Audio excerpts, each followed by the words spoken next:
have always been part of the vibrant culture and complex history of the Middle East. As early as 2000 BCE, ancient writings place Abraham, ancestor of Jews and many Arabs, in what is now the Holy Land. 2,500 years before the birth of Islam, Abraham and his descendants lived throughout Mesopotamia, Egypt, and Canaan. Around 1400 BCE, the Israelites settled in Canaan, their promised land. 9 tribes in what is now Israel and Lebanon, and 3 tribes east of the river in what is today Jordan. The first archaeological reference to Israelites living in the land is an Egyptian stela dated 1210 BCE, on which the pharaoh Merneptah lists those he conquered. Another stela dated to the 9th century BCE records a victory of the king of Aram over the king of Israel and his ally, the king of the house of David.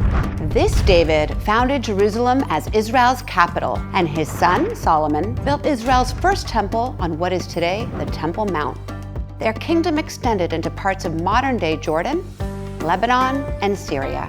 King Solomon had a vast trading network, sending Jews throughout the known world to bring back horses, gold, silver, precious stones, and more. After Solomon's death, his kingdom split into Israel in the north and Judah in the south. For over 500 years, millions of Jews called this land home. So who moved the Jews?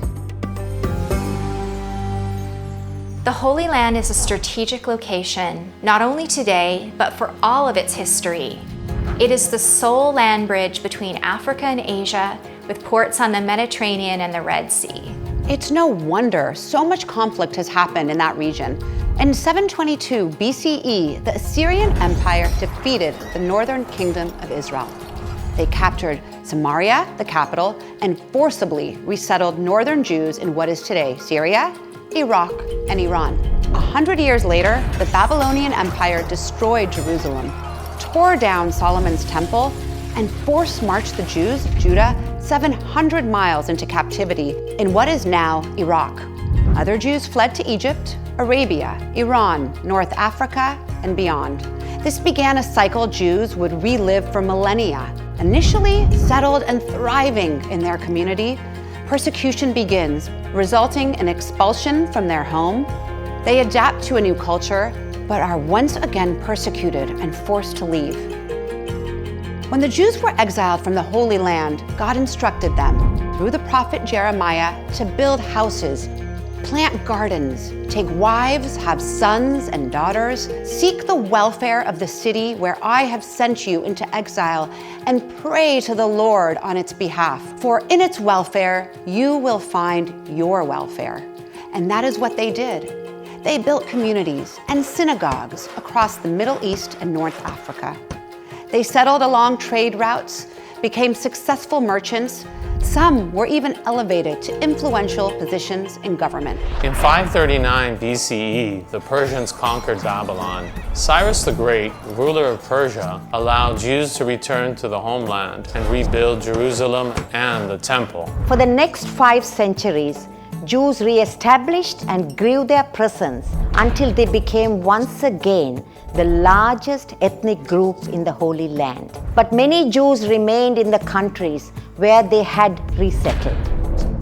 In 63 BCE, the Roman general Pompey conquered Judea, making it part of the Roman Empire. By the 1st century CE, when Jesus walked the earth, the Jewish population in the Holy Land once again numbered several million. And as evidenced by the Apostle Paul's missionary journeys, Jews had established flourishing communities and synagogues across the known world. At every Jewish festival, Jews from around the world and God-fearing Gentiles who had converted to Judaism would travel to Jerusalem to celebrate. But living under Roman rule wasn't easy. The Jews revolted, and in response, the Romans destroyed the temple and Jerusalem. The ancient Jewish historian Josephus claimed 1.1 million Jews were killed and another 97,000 captured, enslaved, and deported.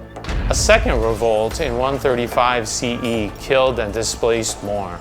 To punish the Jews, the Emperor Hadrian changed the name of Judea to Palestina. the first time the Holy Land was ever referred to as Palestine. Once again, the Jews were torn from their home and forced to adapt, and they brought their traditions and faith with them. Inspired by the Jews' religion, culture, and literacy, large numbers of Arabs in Arabia and Amazigh of Morocco and Algeria converted to Judaism. The Himyarites, who ruled Yemen at the time, converted to Judaism and made it the official religion. But then, in the 7th century, Islam swept across the Middle East and North Africa with an ultimatum for all non-Muslims: convert, die, or live as dhimmis. Dhimmis were second-class citizens without legal status. Jews had to wear distinctive clothing and pay special taxes for their protection. They were restricted in their professions and schooling, what they could buy and where they could live.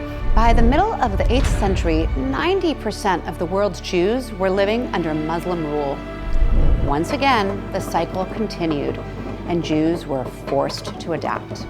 In 1099, Christian armies conquered Jerusalem and occupied Palestine in the First Crusade, slaughtering Jews and Muslims. Jews fled to neighboring countries, Europe and North Africa, 50,000 fleeing to Damascus, Syria overnight.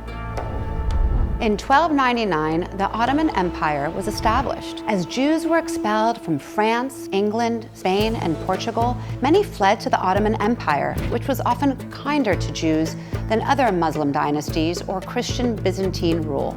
The Jews contributed immensely to the Ottoman Empire's economic, cultural, and political life. Diplomacy was often carried out by Jews. Jewish women exercised considerable influence in the court, and Jewish literature flourished. One of the most significant innovations Jews brought with them from Europe was the printing press. In the 19th and early 20th century, the Ottoman Empire was defeated, and much of North Africa and the Middle East was colonized by England, France, and Italy. Initially, this was good news for the hundreds of thousands of Jews living there. They learned the language and customs of European colonizers, and many became prosperous. They owned businesses and shops and held influential positions in government.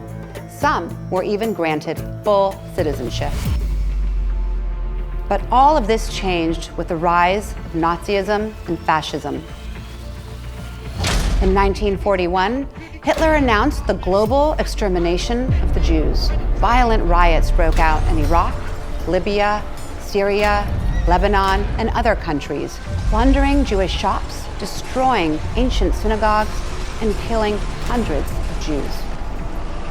These massacres were celebrated in Nazi Germany and by some across the Arab world. Italy was aligned with Germany. France had been conquered by the Nazis, so both countries implemented German race laws in their colonies. Jews had their citizenship revoked, their property confiscated, and thousands were sent to concentration camps. German troops even occupied parts of Libya and Tunisia. Iranian Jews, who numbered close to 100,000 during the war, had enjoyed unparalleled opportunities since 1925 when the country secularized.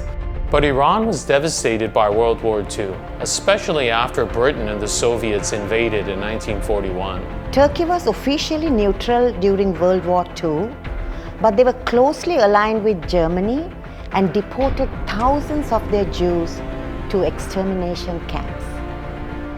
For thousands of years, Jews had adapted, but how were they to adapt to such global brutality? Since antiquity, Jewish prayers expressed a longing to return to Jerusalem. Pockets of Jews had always remained in the Holy Land. At the end of the war, Jews were a majority in Jerusalem. More and more Jews began to call for a home where they could settle permanently. In 1947, the international community proposed a plan to partition Palestine into two independent states for the Jews and Arabs, with Jerusalem as an international zone. Jewish leaders accepted the plan, but Palestinian Arab leaders rejected it. Egypt's delegate to the United Nations Hakel Pasha warned the General Assembly the lives of 1 million Jews in Muslim countries will be jeopardized by partition. Riots spread across the Middle East. Synagogues, Jewish homes, schools, and businesses were looted and bombed. Jews were attacked and killed.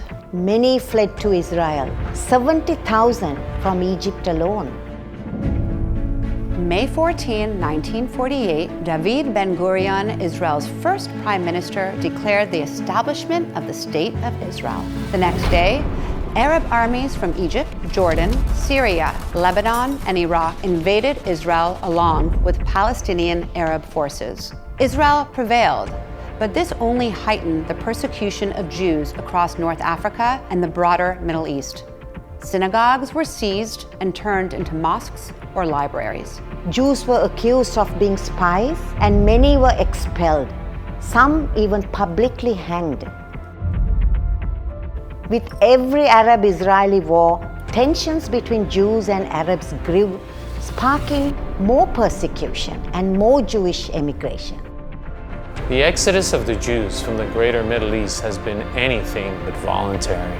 Jews have been forced to leave countries they inhabited for millennia, and the vibrant cultures and communities they built wiped out. The numbers are staggering. In 1948, 1 million Jews lived in Arabic-speaking countries in the Middle East and North Africa. Decades later, only 4,400 Jews are left. Today, over 7 million Jews live in Israel. Approximately half of them or their ancestors emigrated from Arab and Islamic countries. Can we end this cycle of violence and displacement? Prime Minister Benjamin Netanyahu saying, quote, "We are at war." A historic day in the White House lawn as the United States officially brokers 2 more normalization agreements between Israel and Arab states.